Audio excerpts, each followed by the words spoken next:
మొట్టమొదటి మానవుడి దగ్గర నుంచి యుగాంతం వరకు మానవుడి వరకు తెలియాల్సినటువంటి సమాచారం అది, హిస్టరీ అది. మొట్టమొదటి మానవుడి నుంచి ఉన్న హిస్టరీ.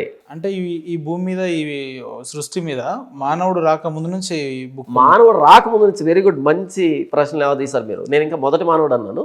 మానవుడు రాకముందు సృష్టి ఎలా జరిగిందో అక్కడి నుంచి ఉన్న హిస్టరీ, హోలీ హిస్టరీ. ఓకే. ఇక్కడ ఒక దైవజనుడు ఏమంటాడు అంటే, హిస్టరీ అంటే హిస్ స్టోరీ. హిస్ అంటే దేవుడు, ప్రారంభం నుంచి దేవుడు ఎలా చేస్తున్నాడు, ఏం చేస్తున్నాడు అనే హిస్ స్టోరీనే హిస్టరీ అంటాడు బైబిల్ కోణంలో.